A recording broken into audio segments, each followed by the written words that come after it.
Semuanya, pada kesempatan kali ini saya akan memberikan materi kepada kalian, yaitu tentang analisis permohonan kredit. Nah, apa saja yang perlu kita perhatikan ketika kita akan mengajukan sebuah kredit? Nah, simaklah video ini dan jangan lupa untuk selalu like, comment, share, dan klik tombol subscribe serta klik tombol loncengnya. Nah, ketika kita akan mengajukan sebuah kredit, ada beberapa syarat yang perlu kalian perhatikan ketika kalian ingin mengajukan kredit di lembaga keuangan atau bank. Nah, syarat apa sajakah yang perlu kalian siapkan? Nah, syarat umum yang perlu kalian siapkan itu adalah mengisi formulir aplikasi, kemudian fotokopi identitas diri seperti KTP, SIM, atau mungkin paspor. Kemudian fotokopi akta nikah bagi yang sudah menikah, kemudian fotokopi kartu keluarga atau KK, kemudian foto buku tabungan berupa bulan terakhir. Kemudian syarat khusus. Di samping ada syarat umum, biasanya juga ada syarat-syarat khusus yang lebih spesifik. Di antaranya persyaratan khusus menurut pekerjaan atau mungkin profesi yang terbagi sebagai berikut.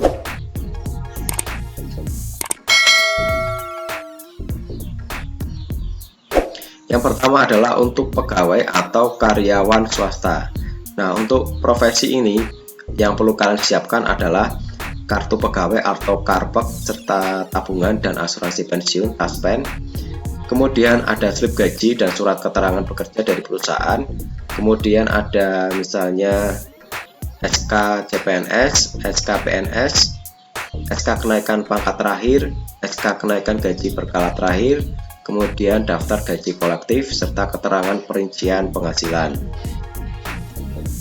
Kemudian yang selanjutnya adalah untuk wirausaha ya. Jadi untuk wirausaha ini yang perlu kalian siapkan misalnya adalah foto rekening koran atau giro atau buku tabungan di bank manapun selama 3-6 bulan terakhir. Kemudian data keuangan ya, jadi seperti usaha kalian itu kan pasti ada data keuangannya. Nah, nanti kalian bisa melampirkan raca keuangan, laporan rugi laba, catatan penjualan dan pembelian harian serta data pembelian. Kemudian ada beberapa prinsip dasar dari permohonan kredit ini ya. Jadi ada prinsip 5C dasar kredit analis ya. Yang pertama itu adalah karakter, yang kedua kapital, yang ketiga adalah capacity, yang keempat adalah collateral, kemudian yang kelima adalah condition. Nah, karakter, prinsip ini dilihat dari segi kepribadian calon debitur. Jadi dari pihak bank itu pasti akan menganalisis dari segi kepribadian Anda. Hal ini bisa dilihat dari hasil wawancara atau customer service kepada calon debitur yang hendak mengajukan kredit. Ya, misalnya mengenai latar belakangnya atau mungkin kebiasaan hidup atau mungkin pola hidup calon debitur dan lainnya. Inti dari prinsip karakter ini ialah menilai calon debitur apakah bisa dipercaya dalam menjalani kerjasama dengan bank ya, terutama dalam melunasi atau mungkin mengangsur dari pinjaman yang mereka lakukan. Nah, bank biasanya memanfaatkan BI checking untuk mengetahui karakter calon debitur.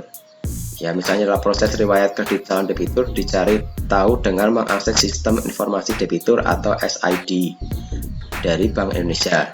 Nah, semua riwayat orang yang pernah pengajuan kredit tersimpan dalam SID ini.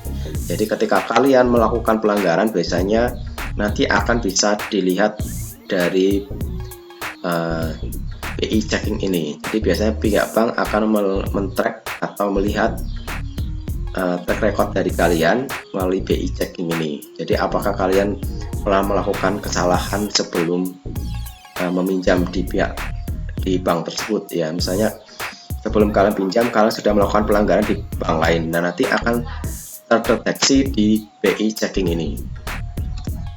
Nah, jadi jika calon debitur pernah menunggak, jangan harap pengajuan kredit disetujui. Namun, bukan berarti kalau Anda baru pertama mengajukan kredit lantas disetujui bank. Masih banyak pertimbangan lain yang akan menentukan. Nah, jadi hati-hati ketika kalian meminjam ke bank karena akan di blacklist ketika kalian melakukan pelanggaran. Nah, selanjutnya yang kedua adalah capacity. Nah, prinsip ini menilai calon debitur atas kemampuannya dalam menjalankan keuangan, baik sebagai karyawan maupun pengusaha. Nah, apakah calon debitur pernah mengalami permasalahan keuangan sebelumnya atau tidak?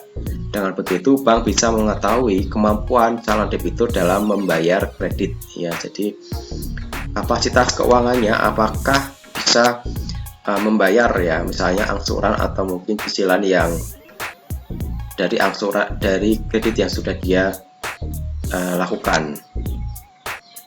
Jadi ini semacam kemampuan finansial atau keuangannya. Nanti dilihat. Untuk mengukur capacity, hitung dan bandingkan pemasukan dan pengeluaran setiap bulan. Jadi nanti akan dihitung pemasukan Anda dan juga pengeluaran Anda tiap bulan. Nah, bila Anda ingin pengajuan kredit disetujui, usahakan agar seluruh cicilan kredit yang ditanggung tidak menghabiskan 30% dari pemasukan tiap bulan. Kemudian yang ketiga adalah kapital. Ini terkait dengan kondisi aset ya dan kekayaan yang dimiliki, khususnya yang dipunyai calon debitur yang bersatu sebagai pengusaha. Nah, kapital dinilai dari laporan tahunan calon debitur. Dari penilaian tersebut, bank dapat menentukan layak atau tidak calon debitur mendapatkan pinjaman atau seberapa besar kredit yang akan diberikan. Yang keempat adalah kolateral ya. Kolateral ini perlu diperhatikan para calon debitur andaikan mereka tidak dapat memenuhi kewajibannya dalam membayar cicilan kredit. Apabila hal terburuk ini pada akhirnya terjadi, sesuai dengan ketentuan yang ada, bank akan menyita aset yang telah diagunkan atau dijaminkan ya sebagai jaminan. Jadi kalian perlu memperhatikan ini. Nah, agunan ini biasanya berupa tanah, bangunan, kendaraan bermotor, emas, atau mungkin deposito. Prinsipnya, nilai aset jaminan harus lebih tinggi dibandingkan nominal pinjaman. Jadi misalnya kalau kalian pinjamnya 10 juta, jaminannya lebih dari 10 juta. Misalnya motor kalian yang harganya 15 juta. Nah, itu bisa mungkin tidak sama harganya atau mungkin malah di bawah jumlah kredit yang kalian pinjam. Nah, kalau nantinya terjadi kredit macet, agunan akan dilelang bank untuk membayar sisa kredit Anda. Bank umumnya memiliki ketentuan standar pinjaman maksimum 80% dari nilai agunan. Yang kelima adalah condition. Nah, prinsip ini dipengaruhi faktor di luar bank atau calon debitur. Artinya, kondisi perekonomian suatu daerah atau negara sangat berpengaruh. Karena itu, prinsip ini disebut sebagai prinsip kehati-hatian dalam menganalisis potensi risiko terganggunya pemasukan calon debitur akibat kondisi ekonomi. Jadi ada beberapa jenis usaha yang memang akan terpengaruh dengan kondisi ekonomi ya. Misalnya kayak kegiatan ekspor impor itu akan sangat terpengaruh dari kondisi perekonomian. Nah, itu perlu dicermati. Nah, biasanya dari pihak bank akan mengamati usaha Anda, apakah memang usaha-usaha yang memang terpengaruh dengan kondisi ekonomi. Ada juga yang memang usaha-usaha yang dia tidak akan bertahan lama. Nah, itu biasanya akan dilihat atau dianalisis oleh pihak bank. Nah, selanjutnya adalah prinsip pemberian kredit ya 7P. Nah, apa sajakah itu kredit 7P? Nah, selain prinsip 5C, prinsip lain yang digunakan oleh lembaga keuangan dalam memberikan kredit adalah prinsip 7P.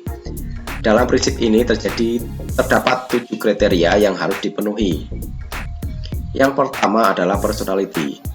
Nah, kriteria pertama adalah personality ini, yaitu kepribadian dari calon peminjam yang mengajukan kredit. Nah, kredit ini hampir sama dengan kriteria karakter dari prinsip 5C yang telah dijelaskan tadi ya. Nah, di mana melihat bagaimana keseluruhan kepribadian nasabah mencakup sikap dan juga perilaku sehari-hari. Yang kedua adalah party. Nah, yang kedua dalam prinsip 7P adalah party, di mana calon peminjam dimasukkan ke dalam beberapa golongan yang terkait dengan kondisi keuangannya. biasanya pihak bank mengklasifikasikan nasabah berdasarkan modal yang dimiliki, kepribadian, loyalitas, dan sebagainya. Dengan adanya perbedaan klasifikasi dan golongan ini, akan ada perbedaan pula dalam pemberian fasilitas kredit nantinya. Kemudian yang ketiga adalah purpose ya. Kriteria yang ketiga adalah purpose, yaitu apa tujuan dari calon peminjam dalam mengajukan kredit pada lembaga keuangan. Ya, misalnya kalian mengajukan sebuah kredit itu diperlukan untuk misalnya mengembangkan usaha Anda, atau mungkin mau menginvestasi, atau mungkin untuk biaya pendidikan, atau mungkin juga untuk kegiatan konsumtif Anda, misalnya untuk membeli rumah atau mungkin mobil. Kemudian prospek. Nah, kriteria keempat dari prinsip 7P adalah prospek, yaitu bagaimana prospek dari usaha yang dijalankan oleh calon pelanggan. Nah, apakah prospek kedepannya usaha Anda itu akan mengalami peningkatan atau perkembangan yang signifikan. Nah, ini bisa juga dilihat dari tren di masyarakat ya. Misalnya adalah usaha Anda adalah cucian motor, apakah akan prospek? Nah, itu nanti akan dilihat ya. Oh, ternyata prospek sekali untuk kedepannya, karena orang sekarang banyak yang menggunakan motor dan mereka jarang sekali untuk mencuci motornya sendiri. Nah, ini prospek peluang usaha yang sangat menjanjikan. Kemudian ada payment ya, masih berkaitan dengan kriteria sebelumnya. Kriteria yang kelima ini juga bertujuan mengukur bagaimana kemampuan bayar dari calon peminjam. Nah, ini bisa dilihat dari sumber pendapatan nasabah ya. Jadi dari manakah sumber pendapatan dari nasabah tersebut. Kemudian kelancaran usaha yang dijalankan, apakah berjalan dengan lancar atau tidak. Kemudian adalah yang selanjutnya adalah yang keenam, profitability ya, dimana pihak bank melihat bagaimana kemampuan calon peminjam dalam menghasilkan keuntungan atau laba ya. Di sini adalah profitnya. Semakin tinggi tingkat profitability-nya dari calon peminjam, maka akan semakin tinggi pula kemungkinan kredit yang diajukan akan disetujui bank. Jadi kalau usaha kalian itu memiliki keuntungan yang besar, secara otomatis akan membuat calon dari pihak bank itu akan yakin bahwa usaha kalian itu akan bisa berjalan dengan lancar, sehingga cicilan atau angsuran ke pihak bank akan berjalan dengan lancar. Yang ketujuh adalah protection. Tidak jauh berbeda dengan kriteria Koretlar, pada prinsip 5C, kriteria protection ini juga mengacu pada jaminan yang dapat diberikan oleh calon peminjam. Nah, selain jaminan berupa barang seperti aset rumah atau mungkin perusahaan, protection ini juga dapat berupa jaminan asuransi yang dimiliki oleh nasabah. Kemudian 3R dalam permohonan kredit ya. Yang pertama adalah return atau hasil yang dicapai. Nah, return di sini dimaksudkan penilaian atas hasil yang akan dicapai oleh perusahaan debitur setelah dibantu dengan kredit oleh bank. Nah, dapat pula diartikan keuntungan yang akan diperoleh bank apabila memberikan kredit kepada pemohon. Selanjutnya adalah repayment ya, atau pembayaran kembali. Dalam hal ini, bank harus menilai berapa lama perusahaan permohonan kredit dapat membayar kembali pinjamannya sesuai dengan kemampuan membayar kembali atau repayment capacity. Dan apakah kredit harus diangsur, dicicil, atau dilunasi sekaligus di akhir periode. Nah, ini sebagai pertimbangan dari pihak bank atau lembaga keuangan ketika mereka memberikan jangka waktu kredit ya. Apakah jangka waktu kreditnya 1 tahun, 2 tahun, atau 3 tahun, atau bahkan sampai puluhan tahun. Nah, ini akan dilihat berdasarkan kapasitas dari pihak orang yang akan meminjam ya, kemampuannya seperti apa. Jadi kalau kita memiliki kemampuan yang tidak banyak, jadi kita biasanya akan diajukan ke adalah risk bearing ability, yaitu kemampuan untuk menanggung resiko ya. Dalam hal ini, bank harus mengetahui dan menilai sampai sejauh mana perusahaan pemohon kredit mampu menanggung resiko kegagalan andai kata terjadi sesuatu yang tidak diinginkan. Nah, untuk menanggung resiko ini biasanya ada berupa bentuk jaminan atau agunan ya. Jadi ketika mereka tidak bisa melunasi cicilan atau mungkin sampai habis. Nah, maka resikonya adalah jaminan atau agunan yang sudah kalian ajukan sebagai jaminan itu nanti biasanya akan disita dan kemudian akan dilelang oleh pihak lembaga keuangan atau bank. Nah, itu saja yang bisa saya sampaikan, semoga bermanfaat bagi kalian. Jangan lupa untuk selalu like, comment, share, dan klik tombol subscribe serta klik tombol loncengnya. Terima kasih.